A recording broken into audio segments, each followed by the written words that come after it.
বন্ধুরা, আজকে আমরা এসেছি নতুন একটা এক্সপেরিমেন্ট করতে। এই এক্সপেরিমেন্টে দেখতে পাচ্ছেন একটা 7 আপের উপরে একটা আগুনের গোলা দিয়ে রাখলাম।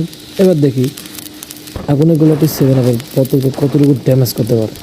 হ্যাঁ, এখন আগুন ধরে গেল। আপনারা দেখতে পাচ্ছেন এখন আগুন ধরে গেল, ফলতুর দিকে আস্তে আস্তে গড়িয়ে পড়লো। এই বোতল গলানোর ফাঁকে আপনারা যারা এই ভিডিওটি দেখছেন তারা অবশ্যই একটা লাইক করে যাবেন এবং ভিডিওটি ভালো লাগলে একটা সাবস্ক্রাইব করে যাবেন। প্রথম ঠেলা এটা পড়ে গেল, এখন আবার দিলাম। হ্যাঁ, এটা গলানোর চেষ্টা করছে, প্রচণ্ড ধোঁয়া হচ্ছে। এই তো মাই গড, কিন্তু ওখানে গোলাটি অনেকটুকু পানি দিয়ে শোষণ করে নিল। এখন দেখা যাচ্ছে নিস্তেজ হয়ে গেল। ধন্যবাদ সবাইকে এই ভিডিওটি দেখার জন্য, এবং এরকম ইনফরমেটিভ ভিডিও পেতে আমাদেরকে অবশ্যই লাইক অ্যান্ড সাবস্ক্রাইব করে পাশে থাকবেন।